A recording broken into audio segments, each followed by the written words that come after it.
Welcome back. It is finally a day away from game day between the hedges in Athens, Georgia. I'm Keegan. My co host is Chito, and this is another long awaited episode of Dogs Off the I Leash. do it for the dogs. Do it for the dogs. Do it for the dogs. I do it for the dogs. I do it for my dogs. Who you do it for? Who you do it for? Who you do it Chito, my dude, it is good to be back. We have waited quite a long time, and I know I've been consuming all the content, reading all the comments, scrolling all the reels, but finally we are here on the precipice of game day. And as excited as I am, and as excited as I know you are, these guys who have toiled, worked their asses off, in the middle of these summer workouts, you're doing conditioning. Being a Georgia football player, you probably got 10 texts from girls in your phone that you're ignoring. You know, I'm sure some of these guys like me have 10 hobbies that they'd like to be doing, and when I played football, I always was like, man, I can't wait to play the guitar. I know for a lot of NFL guys, it's working on their golf game, but finally, these Georgia players who have put in all this commitment Yeah. and, lined it up till now, they're going to finally see the dividends and the payoffs and hopefully a beautiful win against Marshall. I know you've been doing homework. You put a great article up on our website. So, guys, check that out at dogsotl.com or dogs spelled out offtheleash.com. Either way, we'll get you there. But, Cheeto, what are you looking forward to in this Marshall matchup? And how do you feel now that we have 40 plus hours of consecutive college football ahead of us? How you doing?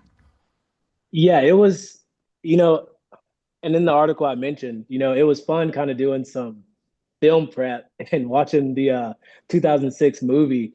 And it's weird because most people are familiar with this story. It was really a staple in college football when the movie came out. Obviously, flashbacks to the 1970s when it happened, but Marshall's in a similar position. They're having to really put together a football program from scratch, given that their coach left and they're having to deal with the roster. So there's not really anything that you can do to study the film or get ready for their star players or whatever. And I know you're going to do a simulation later today on NCAA. That's really the best that you're going to get as far as getting a feel for this team.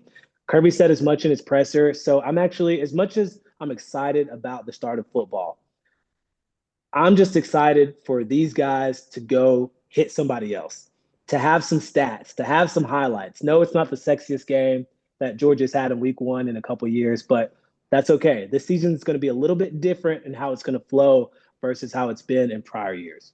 Yeah, let's talk about that. So, like you mentioned, in couple last few years, I mean, it has been banger after banger after Yeah, banger. it's been hot starts for us for sure. It really has, and the national media has been all in on Georgia, but there will be no college game day for the Georgia Marshall game, No. and I think that that's okay because of the many question marks. But there are pros and cons, and I would like to ask you, Cheeto, in your mind's eye.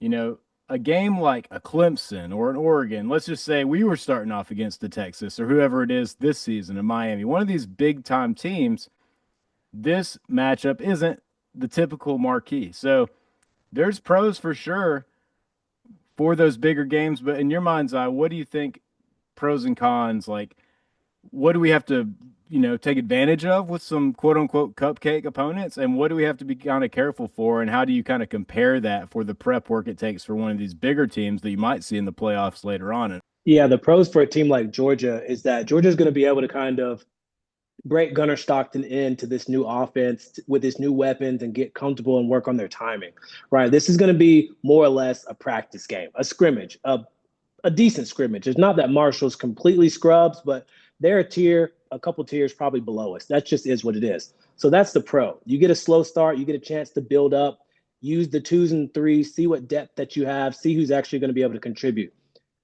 On the other side, a game like Texas and Ohio State, let's say Texas loses. They're not the favorite. They're on the road.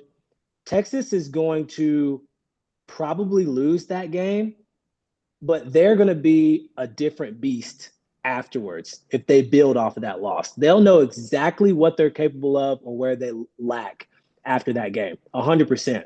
For Georgia, we're not going to get to see that until week 3 until we travel to Tennessee. And even they're a down team this year. So really, Alabama's going to be our first test. So you can look at it how you want to. Loss early can be bad, but for SEC play, Texas is going to be fine.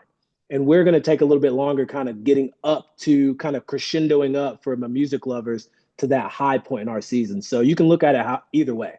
Yeah, and I think like a few years ago, I would have said, "Hey, let's get the strength of schedule going up. Like, let's get the national media all in on us because we're playing these tough teams." But like, it just seems year to year we're not rewarded as much. I know we're going to talk about in just a second how we are transitioning to that 9 game SEC schedule, but it just doesn't have the same feeling to it in the playoff era like it kind of used to, Right. especially going back to the BCS days where it was really like make or It's break. not a make or break. Yeah, you're absolutely right. It doesn't trash your season. The media is going to act like if Texas lose or Ohio State lose, oh, they're not, everybody was wrong about them.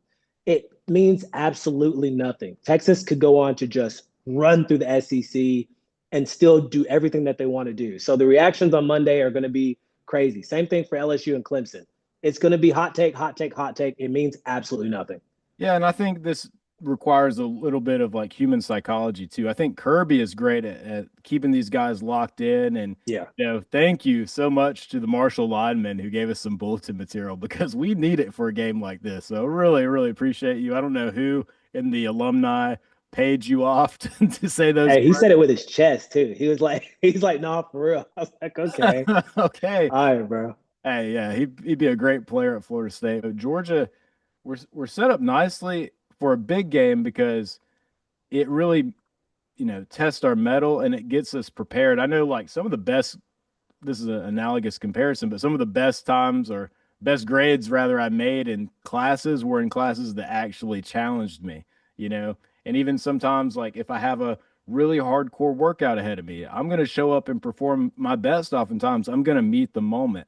But a lot of times if it's an easier class, an easier workout, a lesser challenge in my mind's eye, Yeah, I might kind of drop the ball a little bit. I might, you know, you're not locked in the same way. yeah, even like this podcast, Marshall week, I kind of it's week 1, so I'm full on standing on business. I got my energy right here, but uh, if this were Marshall in the middle of the season compared to Alabama in September, it's two different levels of energy, two Yeah, different levels of mindset. So it's just human yeah, psychology, no matter who you are. If you put, don't put quite the emphasis and don't tell yourself like, nah, this is important. And for me, it's important because, while we have those cupcake games to prepare for Tennessee, it's only going to be good for us if we start building good habits. Now, if we start pretending, hey, this is remedial algebra and not calculus, and we're dicking off and, doing everything on the calculator, what have you, we're not going to be coming correct. So I think this part of the season is really about just building those habits. And like, for me, that kind of speaks to simple things in football. Like I've been watching all these highlight reels, old clips. I saw this practice reel of Mark Rick actually at Georgia practice, and he has a totally different coaching style than Kirby Smart. And I know we all know this, but I saw a real time example where he was telling a guy to get his pads lower. He was like, "Come on now, buddy, you want to get your pads a little bit lower? Come on, pretend it's game day." It was just so kind and sweet. I was like, you gotta love that about Mark Rick, but he wasn't wrong. And the dude kind of caught the point, got his pad level right. But those kind of tweaks, they make a big difference. It's just at the technique level of things. Where do you put your hands? Where's your head supposed to be? Like if you start screwing around because you have an athletic edge or whatnot, when the margin's shrinking and you're, at Knoxville, Tennessee, and the crowd's going crazy and you've been tackling in a lazy way, well, you might get got. So we just need to build those habits. And I think it just kind of is like an interesting paradigm where on the one hand, yeah, it's great to, get tested, like you said, maybe face some adversity earlier on. But what does that do in a long season with all these heavy hitters? Like there is fatigue. Like Georgia does not have the depth that they used to, and you're more likely, nobody does in college football these days. right. So when you're in these like barn burner games, fourth quarter games, and you got your starters still out there working their tail off. And, no matter how many rotations you get, the team is just going to be a little bit more fatigued. And we know this looking at the season. Okay, this is a strong stretch of back to back games. Like last year was the epitome of this, where we just had this like exhausting stretch of games where it's just like, okay, we're going to get through it. And, we kind of even explained that setting up the podcast last year about how the season was going these segments. So, anyway, a lot of excitement around the Marshall game. And I know we're going to like dig a little bit deeper in a little bit, but the news of the week really has been, at least in the SEC country, is the transition, like we mentioned, from 8 game schedule, which is kind of how it's been for I don't know how long, to They the nine. folded. They Yeah, folded to the pressure of what is it, the Big Ten? They didn't think our SEC schedule is hard enough, and looks like they got their way. I guess so. So, what are your initial thoughts, Cheeto, just on the transition? And do you think it was a necessary step, or do you think it's just profit motivated? Well, yeah, at the end of the day, it's always going to be profit motivated. Kirby has said that he would be okay with the 9 game SEC change if the committee voting on the playoff, if they start to weigh the strength of schedule more seriously, right? Like the Big Ten can say what they want to. Up there, you play, and Michigan's not even in that list this year. This year, it's Oregon now, Ohio State, Penn State, and then it's just cupcakes the rest of them most years, right? The SEC, you got to show up week to week. So gone are the days, and like you said, there's no more BCS situation to where one big game is going to tank you. There's going to be 2 loss, maybe 3 loss SEC teams either in the playoff or at least vying for that spot in Atlanta. So it's going to be a big change, but I think at the same time we're going to get a lot more great SEC conference games, being that there are 3 permanent rivals, and then like you rotate. I think you play everybody within a 4 year or 2 year or something like that span. So if you're the type to where you want to travel to all the stadiums in the SEC, you're going to get way more opportunities to do that now. So for the fan aspect, I think it's great, but it's going to be hard on these players. That's a lot of wear and tear in a tough conference.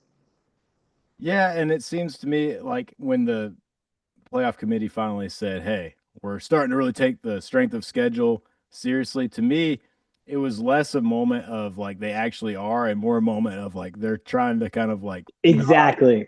Exactly. playing this game, this stupid game. I mean, yeah, Yeah, like come on. Like, yeah, come on, bro. but Like, we know what's good. it will change things, and like the traditionalists like myself who kind of just get caught up in the history of Georgia football and the SEC in general, it will be a little bit different for us. But I do think that it helps the conference. It helps Georgia. There's more money. There's more visibility. So in a lot of ways, you just have to adapt. You can't. And they've been talking about super leagues for a long, long time. So honestly, it's probably inevitable, and I hate that. But again, that's why I started the other part with the profit is inevitable. But and Keegan, to your point, the big question is who are going to be the 3 permanent SEC teams.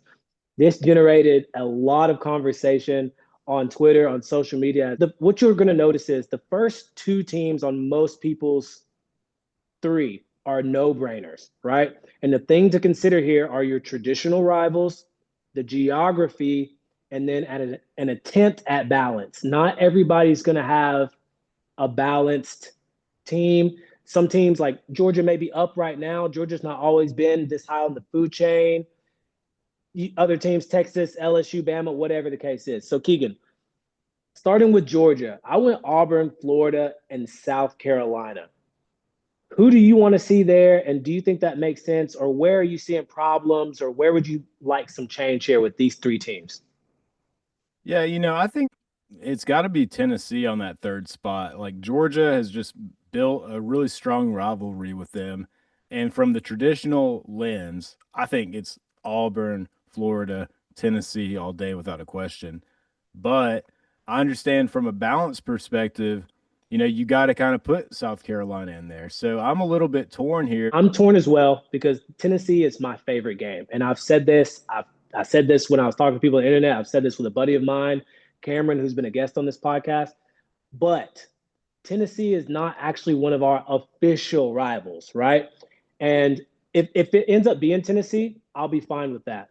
But then when you start looking at South Carolina's three. It's like who are they going to play, right? And actually, somebody posted a map of the SEC and where South Carolina is. Like it's us in Florida, and then who else do they play? And maybe we should have sent that. There's actually a really cool map, but see, Tennessee, I would love to play them, but they don't need to play us to get their three, right? They have to have Vandy in state.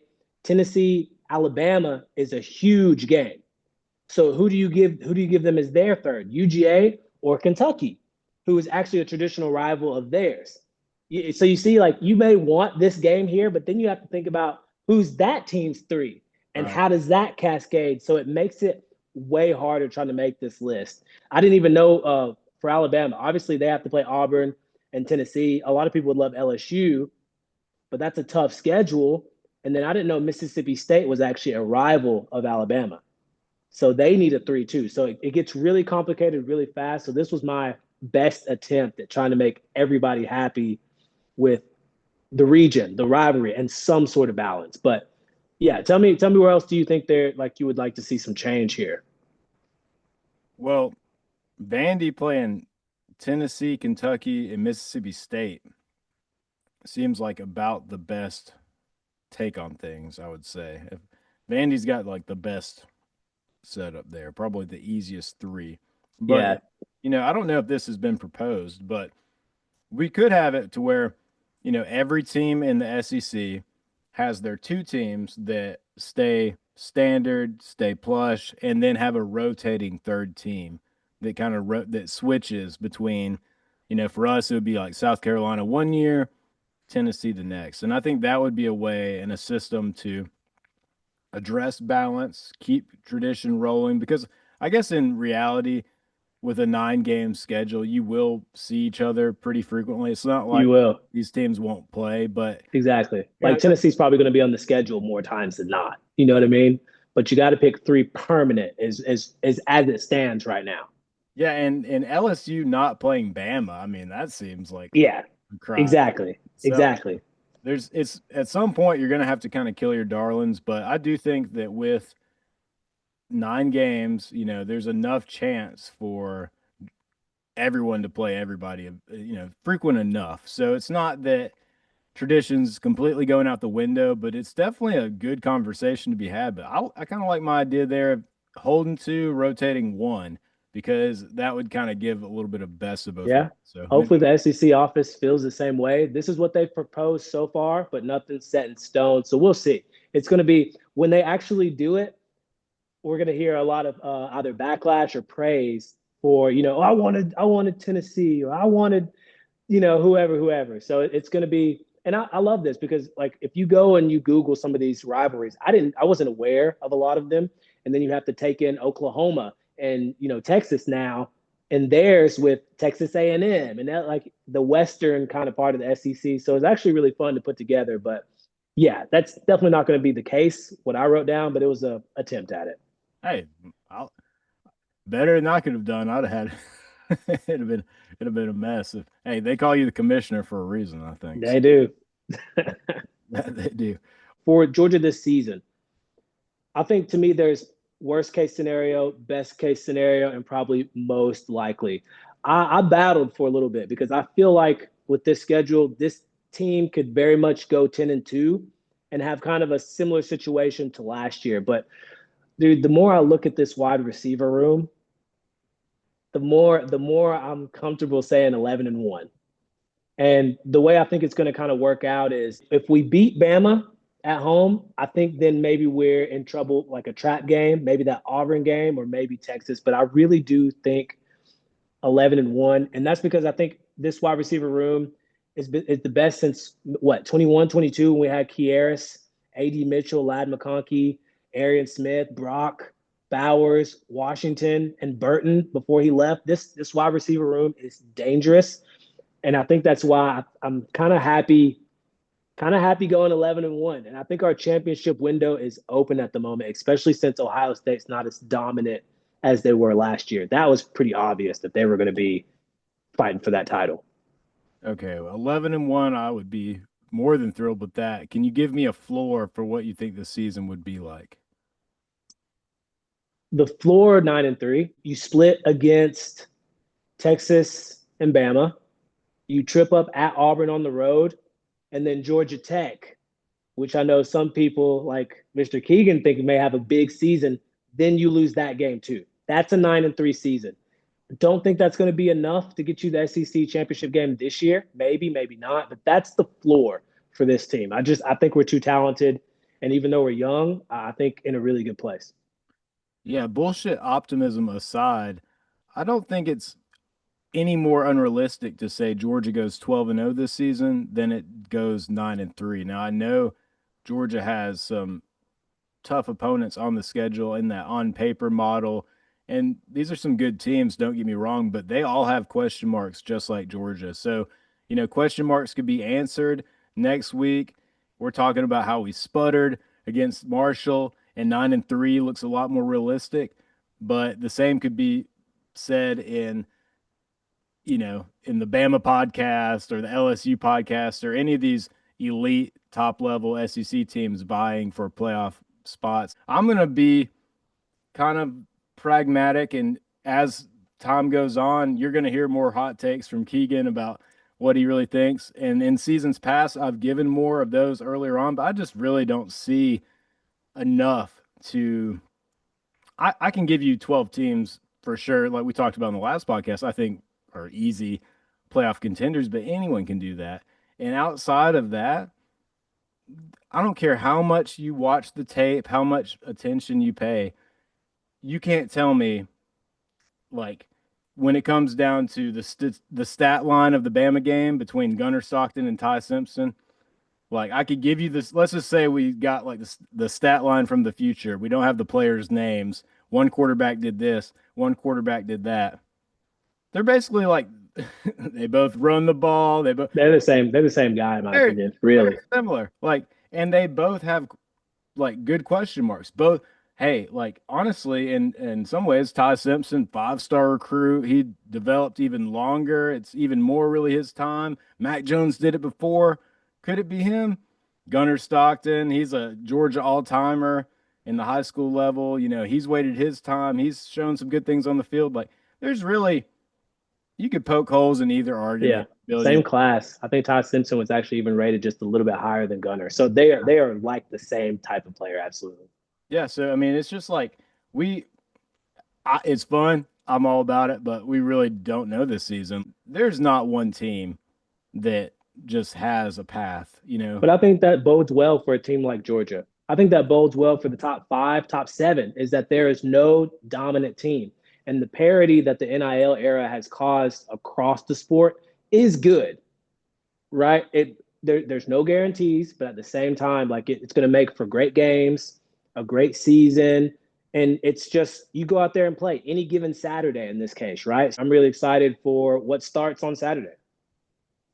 Absolutely. And speaking of Saturday, there's a major moment. I guess we're honoring him at halftime and a very overlooked coach at times, but Jim Donnan, former coach in the 90s of UGA, he's actually going to be honored at halftime. And I think it's a really perfect game, and I'm sure they probably did this on purpose, but there's a lot of history between Georgia and Marshall when it comes to Jim Donnan because, that's kind of where he rose to prominence as a head coach, and he actually led Marshall, no small feat, by the way, 4 straight national title game appearances. I mean, That's you huge. you can only coach so good from the sideline, so it doesn't matter really if you're at the highest level or you're talking about high school. You're talking about getting an organization developed and competing at a high level. So it's really impressive at any level. And I think it really, speaking of Bama, it really kind of gives shades of Kalen DeBoer and kind of how he rose to prominence to get to an Hmm. SEC level job. So it's a very similar path that Jim Donnan took. But,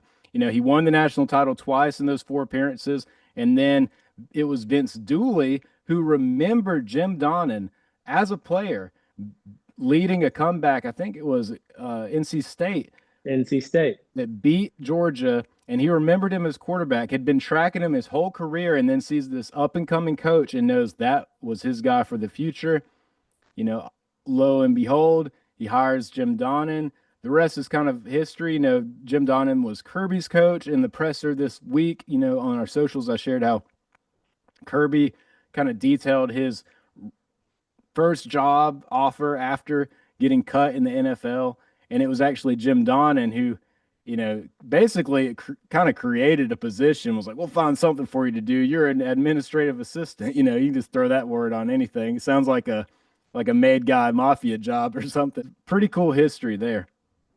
And to continue with the history and a bit of breaking news, the Cowboys just traded Micah Parsons to the Green Bay Packers Whoa. just now, which is Whoa. which is huge. That'll be everywhere. Glad we saw that. But Wow. to keep the history, you're absolutely right. From NC State, the new Marshall head coach, Gibson, was the defensive coordinator from NC State last year. Oh, And when I was watching We Are Marshall, Keegan, I don't know if you knew this. I did not know. But when Matthew McConaughey, his character is trying to figure out an offense, they go to the University of West Virginia, a rival of theirs, to kind of see if the coach would be willing to give them some tips on what offense to run. And the coach at the time is Bobby Bowden, wow. running the Veer offense. Those who are familiar with the triple option in Georgia Tech, they're running that style of offense. And Bobby Bowden was the coach that gave Kirby Smart his start at a grad assistant at Florida State when Kirby got started. So, dude, when I saw that, talk about full circle moments between Marshall, Kirby, UGA, Marshall, Donnan, all the ties is absolutely crazy. I love learning little nuggets like that. Not only that, for those who watch We Are Marshall and think that it looks a lot like Georgia, that is because a lot of the movie was actually filmed in North Georgia. So there are so many cool tie-ins, and it's just neat. And I learned a little bit about Marshall in general and just like where it's located in Huntington. Huntington is, Huntington, yeah. yeah, it's like they call it the tri-state crossroads because you're in West Virginia, but you can see Ohio and Kentucky, Mm-hmm. especially from like some vantage points high up in their little foothills. So, Yeah, my buddy lives in Lexington, and when you go up there, you start seeing all the signs. Marshall's just around the corner. So yeah, it's actually really cool. and it's pretty like obviously now FBS school, but to be one of these smaller schools and have such a nationally recognized brand, it, Yeah. the tragedy didn't hurt, the movie didn't hurt.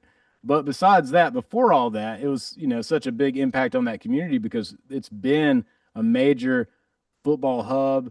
It is similar to Athens in that it's a major college town. It's almost like if Athens were in North Georgia. So I kind of like the sound of that. But I think that Marshall is just a favorite fan base, almost like like a Georgia Southern or something like that, or App Yeah, State. absolutely. They're one of these smaller programs that really like they hang their hat right with the bigger programs in college football as far as their history, as far as the tailgate scene, the fan base. And if you don't take them serious, you end up like a Michigan, Absolutely, right? So you better absolutely. pay attention when they come to whether they're talking crazy or not. So yeah, absolutely huge. And Keegan, if I could, I wanted to slide one thing in because last year we did the segments on the season, starting with Marshall. For my Broadway fans, I think the season's going to kind of cater to that, right? We're going to have an opening act or an opening number where we kind of get to learn the characters of this play, of this team, and who's going to contribute. And then we're going to have a little bit of conflict with the main characters come Tennessee, right?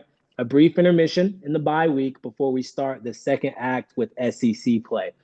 And that's going to allow us to avenge our losses last year to Ole Miss and Alabama, and then go through the rest of the grind. We're going to see Florida. We're going to see Auburn. We're going to see all those teams. Another intermission before what is going to be the finale of this season, right? Where you have Texas looming and then a Georgia Tech team who I think is going to be a lot better than people are going to give them credit for. So we're going to talk about this season in a Broadway type of sense because that's kind of how I see the layout for this season as opposed to last. Yeah, and as time goes on, we can definitely do like a stock up, stock down because who looks like the challenging opponent today might not be somebody Yeah, it'll tomorrow. change. We'll definitely see, and even like Bama getting Jam Miller hurt, I don't think he'll be back for the Georgia game. That's huge. And Tim Keenan now. Tim Keenan, one of their D linemen, had tightrope surgery. So it changes fast now. It changes fast. Absolutely. Well, you've done a deep dive on the team we're playing this week, so tell me like a little bit about what you learned about Marshall. I know that they had a coach come from Jacksonville State. I read online one sports writer deemed it the Jacksonville State Thundering Herd, almost how, for us Georgia fans, we got the Philadelphia Bulldogs or Philadelphia Yeah, same thing. Bull Eagles. So for them, it's the Jacksonville State Thundering Herd because they have so many players that came with Coach Tony Gibson. Yeah, what I said in my article was the thing to know about this team is that you're not going to know anything. I listed a bunch of prominent players. Two quarterbacks are vying for the starting position. Two running backs, a freshman and a senior, with different play styles. They have a tight end that's elite. They have a wide receiver that's going to be their go-to guy. Florida State strong safety, who's probably going to be one of their better defenders. And then a defensive tackle, not the one who was talking crazy at the presser, but another guy. And, I had to look at NCAA 26 rosters. I had to go to the Marshall Thundering Herd pages and see the players that they were talking about. But the thing is, we do not know. We do not know. So this game, honestly and truly, if Georgia focuses on Georgia and works on their timing on offense and improves their tackling on defense, we're going to be fine. But trying to figure out a scouting report for this week, don't waste your time and don't hold your breath because you're not going to get one. That's what it is. Yeah, there wasn't a lot on there, and you could go down the annals of Jacksonville State video. Yeah, do your best. Try, and I'm sure Kirby and them will. But a couple of things I did find though is they have an offensive tackle, Tyler McDuffie, who is 6'9". So, wow, any Georgia fan wanting to see what our edge rush presence will do, check out the matchup during the game. You will probably notice which one of these offensive tackles for Marshall is 6'9". But when Elo Medozi's on them, yeah, Elo, that's what I was just about to say. Like anybody you want to know, like what they're going to do this season, I think we will have a great head-to-head matchup right there with that. Anybody, we'll see how his footwork is, but hey, 6'9", that's something to look at. So we'll kind of pay attention to that. And they also have a really talented tight end, Toby Payne, and he's kind of like their impact player on offense. So that would be two people I would just be a little bit keyed into. But other than that, dude, I tried. Like I really did try to be Mr. Football this week, but there really is a lot of question marks. And that's the beauty of week one is like as soon as week two starts, we got that week one tape. And that's exactly how the coaches feel too, So with all the uncertainty, with the players, with their style of play, what they want to do you have an idea of what you think a score prediction you think you can make off of what we got so far?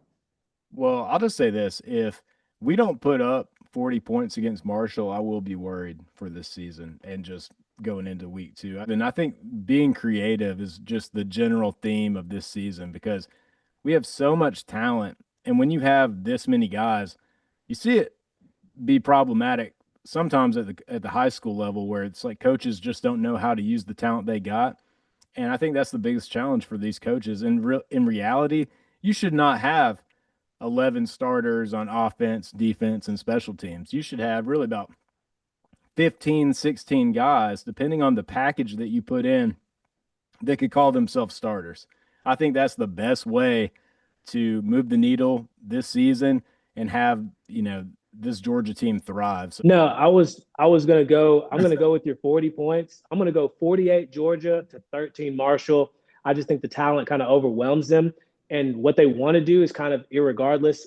We might run for 300. We might throw for 5 TDs. But I think this starts what's going to be a high-powered offense for 2025.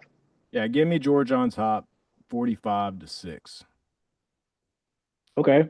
And same thing. So, if we let Marshall score 20 points on us, it's something. Yeah, to a degree. But I gave it 13 because the 2s and 3s are going to get playing time. I don't expect them to be flawless week one. A lot of penalties, a lot of mistakes, sloppy play, which will allow this team to get better going into week two. But we don't have the most exciting week one, but we do have 6 exciting games to start week one of college football. Keegan, let's see your pick 6. Nebraska at Cincinnati. Both of these teams need this momentum because while all the smoke is kind of currently on Nebraska, Luke Fickell's been at Cincinnati for a minute, and he was a prominent hire at one point in time, and it's kind of his turn in time to turn a corner over at Cincinnati. So I think this game's a wash. I actually like Cincinnati at being at home. I know Nebraska is going to be a lot better, but I just don't think they're ready for the level of prominence. I think they're like this year's Colorado, a little bit better. But, they deserve a lot of the hype. Dylan Raiola, Matt Rule, they're all doing some good things in the million transfers they got there. But give me actually Cincinnati to, if not push Nebraska to the brink, take out the W for sure. Just it's at home, and I think both of those teams are kind of about at the same level right now. I'm going to go with the Beamer Bowl. Virginia Tech at South Carolina. I know South Carolina lost some pieces on defense, but I'm kind of excited, especially since we're not playing them, about South Carolina right now. Lenore's Sellers is the real deal. The game's at home. Give me the Gamecocks on top. Yeah, dude, I think South Carolina is poised for a great season. And for those keeping up with the streaming on NCAA right now, and just, I'll tell you personally, playing with them, like they're a fun team to play with. They have Dylan Stewart on the defensive line. He's a freaking like top 5, top 10 defensive player this season, I believe. And then, like you said, Lenore Sellers is just about like untackleable, gosh, is that a word?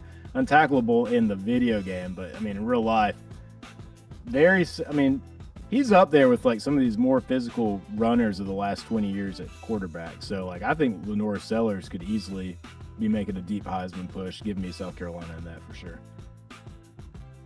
And then number 8, Bama at Florida State.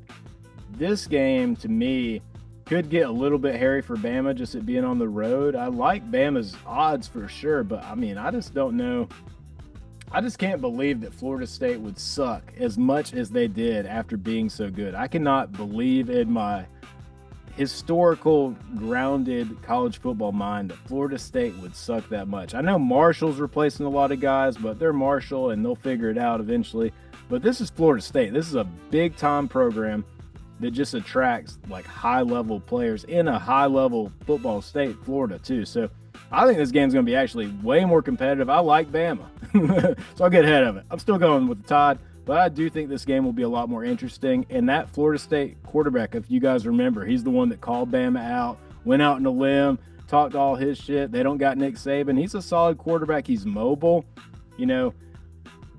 There's in a high-level football state, Florida, too. So I think this game's going to be actually way more competitive. I like Bama, so I'll get ahead of it. I'm still going with the Tide, but I do think this game will be a lot more interesting. And that Florida State quarterback, if you guys remember, he's the one that called Bama out, went out on a limb, talked all his shit. They don't got Nick Saban. He's a solid quarterback. He's mobile. Dude from Auburn, the OC, what's his name?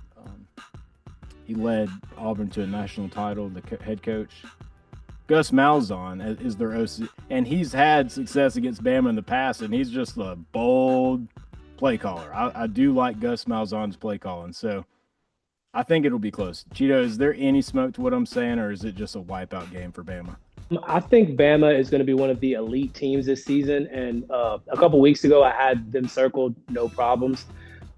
I do think the loss of both Jam Miller and Keenan, it may not catch up to them this week, but that is going to be something to monitor as the weeks go on. Obviously, as a Georgia fan, you hate to hear that they're losing players, but those are prominent players. So that's going to be something to watch. I'm going to go Bama this week, but something to monitor as the week goes on. And another game in Atlanta, actually, we got Syracuse and Tennessee. I'm not sure if it's Chick-fil-A or whatever, but it's in Atlanta. I'm going to go Syracuse here. I think that they are kind of on the rise. That coach, who I'm slipping on his name, Fran Brown has really, dude, I love the Georgia energy that he's brought to Syracuse. I like Tennessee as far as their defense and what their run game is probably going to bring.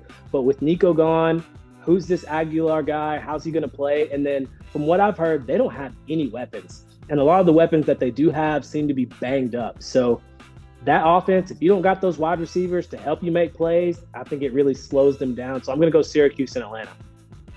Yeah, and I think their quarterback is pretty mobile, so we'll see if he can use that as a weapon. Yeah, maybe that helps. I like Syracuse, too. I've actually recently gotten closer to some Syracuse friends because my good pal has married a Syracuse lady. So I'm hearing tidbits and about the Qs being loose, so we'll see if the Qs can be loose in Atlanta. But hey, yeah, it looks like Fran Brown is really in line with like 5 or 6 other coaches from the Kirby coaching tree. We've talked for 2 decades plus about the Nick Saban coaching tree, but really that Kirby coaching tree rivals it. And he's had many coaches step out and do really well. And I think Fran Brown is on that list of coaches doing that. But a big game that I think a lot of Georgia fans will be interested in.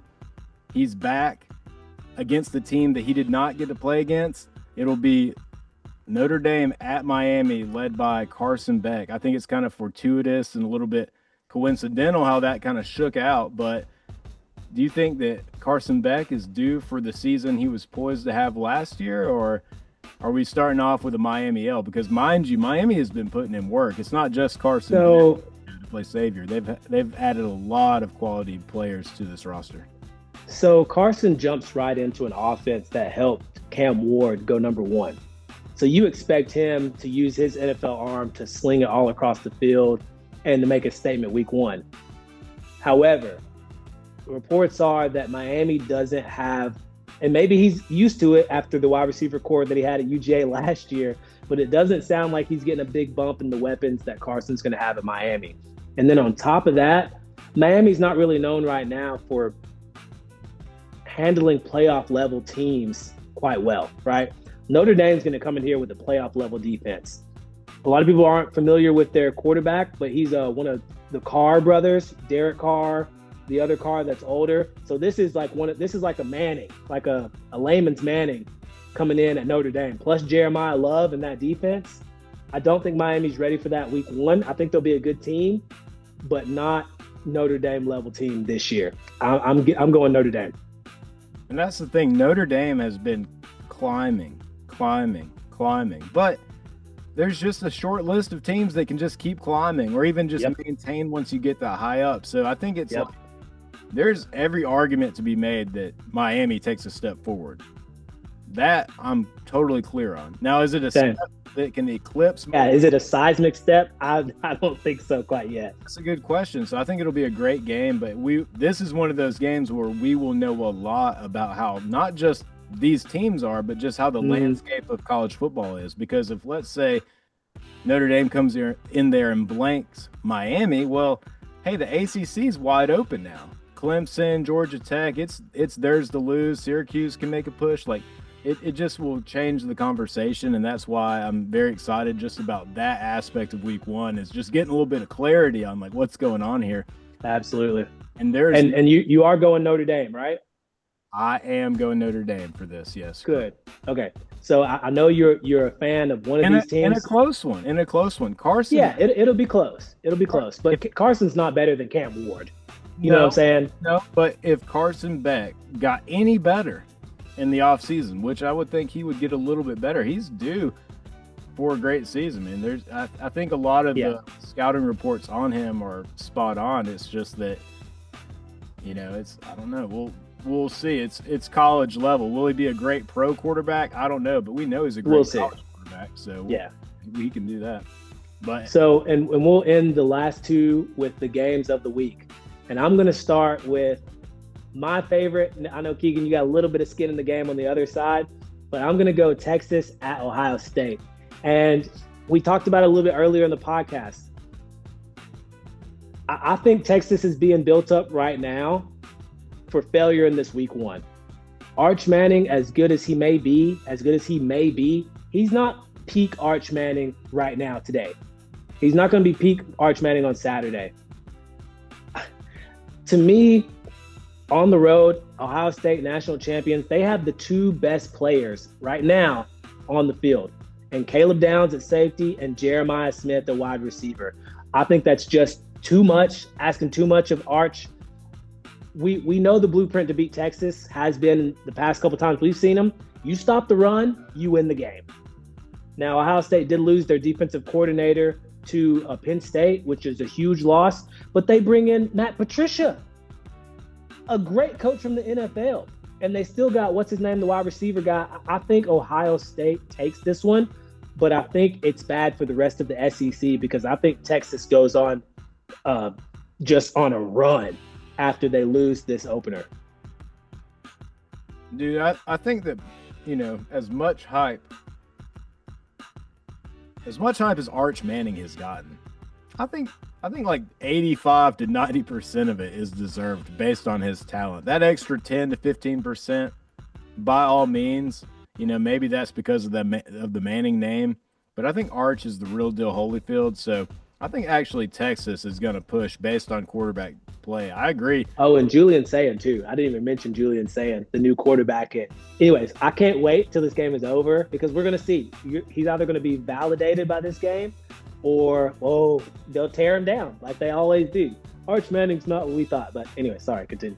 I think that both quarterbacks are, in my estimation, about the same place. I think Julian Sayin has done a really good job from all accounts in this offseason to earn that position. And I think it was Arch's time to, be next in line for, a good string of Texas quarterbacks. They've done a good job here recruiting at that position. But yeah, I like Texas to take a little bit of an edge on Ohio State, but you're totally right. I mean, if they turn it into the Jeremiah Smith show, it's going to be really hard to stop. But we got another really big game, and these fan bases online continue to go back and forth over which has the better tiger, which has the better Death Valley, and that was and what a weird situation. I mean, I guess someone must have copied someone. There's no way you end up with Death Valley and both tigers. Like, I just don't know. Like, if Mississippi State Bulldogs also played between the hedges, I mean, damn, that just kind of takes the wind out of your sail. Like, I just want to have my originality a little bit there. But number 9 LSU and number 4 Clemson, I believe. This is a big time game. LSU, Garrett Nussmeier, all the additions they've added. I think this is going to go down to the wire, and I got LSU edging Clemson in this one just because of the additions. I think Brian Kelly is a good coach. He didn't do what he did at Notre Dame to be labeled a shit coach, but he's really got to show it because he's not quite done what he needs to do. But there is nothing about this season that isn't in his favor, on paper at least, for me. I think that Brian Kelly is ready to take LSU on that to the next step and get off of what could be a hot seat. And I know people online, you got LSU fans already saying John Gruden's their next coach because of what he said at Georgia about wanting to be in the SEC and whatnot. So, Chito, who do you got in this one? Is LSU the real deal finally, or is it actually Clemson like everyone's been saying all offseason? This is going to be very similar to Texas Ohio State. Neither of these teams lose anything as far as their ultimate goals by losing this game whatsoever. With that being said, LSU is the real deal. They got wide receivers. I think they have arguably the best quarterback in the SEC, a guy who's been there, a guy who can sling it. Anderson came in, transferred in, and they finally addressed the defense with transfers. But similar to Marshall, you can't put all that new stuff together in week one. You can't do it. It's going to take time. Kelly is known for losing opening games, and to go to Clemson, who's been a team on the rise with Dabo Swinney, a championship coach, at home with their quarterback, with their D-line, give me Clemson in this one. It'll be tight, but it just kind of makes sense that LSU wouldn't have this one. I'd love to lean SEC here, but I can't do it. Clemson should be the best Tiger on the day, and their Death Valley is really going to be the only one that matters on Saturday. Well, I know for a fact Clemson fans will take great offense to that, and I think that because of the home field advantage that Clemson will definitely push LSU to their limits to pull out a win. I'm calling a pull-out win here, but it's going to be a great game, and I actually think I'll be more excited to tune into that one than Texas and Ohio State, just based on the implications for both of these teams really are supposed to be in that. I feel like I would be a little bit more surprised if Ohio State or Texas end up in the top 4 versus either LSU or Clemson. So in that way, it's almost more marquee to me than Ohio State and Texas. But I think we would be remiss if we did a pick 6 and did not shout out the ultimate picker of all time, Mr. Headgear himself, doing his last college game day ever, Mr. Lee Corso, a true college football icon, a legend. Love him or hate him, what he has given to the game has just been amazing. A epic, entertaining, legacy.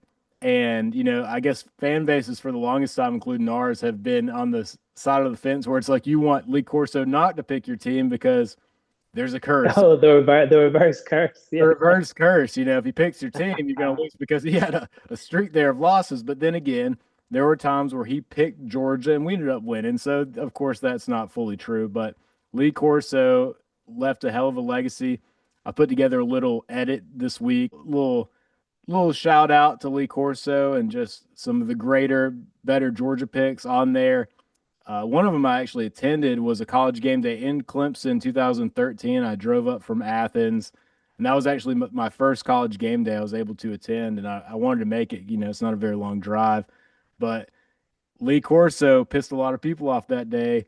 Picked Georgia, had Clemson booing, but he knew it was up. So it'll be a little bit odd, a little bit sad when Lee Corso is finally retired, and this will be his last go of it. He had that stroke. He's been kind of pushing it year to year. He's been getting a lot of help. You can tell on camera from the producers, and they're kind of giving him just little nuggets, little helps. But it's okay because I think it really sets the stage on just it's good to be inclusive. We can't just kick our old people out to the curb. You got, a million assisted living facilities, and sometimes, right, it's necessary. But a lot of other cultures, we old people are a part of the community. And I like how Lee Corso, even though he's had obvious cognitive decline, that the staff, college football at large, fans like myself have just been happy to have him be a part of it. So I think it'll be cool for that. And Chito, while we're talking Lee Corso, do you have any of your favorite Lee Corso picks or moments that you recall or remember that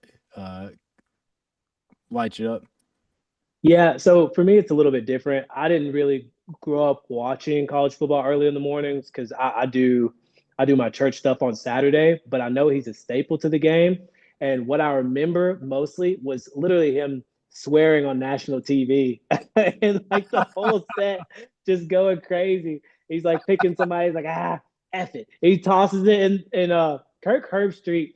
And I've got an old dad, so I completely understand. But like watching Kirk Herbstreit react to his foolishness on set makes me laugh so hard. I never get over it. So that's probably the one thing that always sticks out.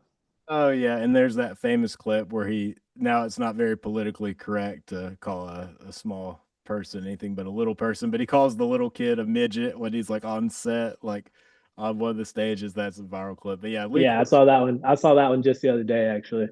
funny one. So I guess yeah, he's that old guy everyone loves. He's kind of like college football's grandpa. I don't know if we're going to convince Nick Saban to put on the headgear. So maybe Pat McAfee or Yeah, somebody.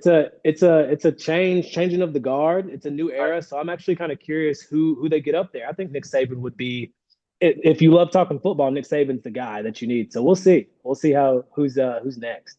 That would be great. Well, I've really enjoyed getting some feedback on our website. We're going to do a live stream every Thursday, God willing, about 7 o'clock, kind of set the stage for a simulation. This week, of course, will be Georgia and Marshall. So by the time you're hearing this, more than likely it's already happened, but you can check out our Twitch at Dogs OTL and check out some of these live streams. And eventually, we'll hop on there, kind of talk with you guys, foster a little bit of community, but it'll be a fun ride, and I'm really excited for this season. And if you guys are interested, check out our live stream Sunday. We'll kind of react to the game, do a little bit of brunch, do a little bit of football talk, and then, of course, chop up this epic college football weekend because, as much as we want to talk about the Dogs, and I'm so excited for this season, this weekend really ain't about the Dogs, honestly. So it's like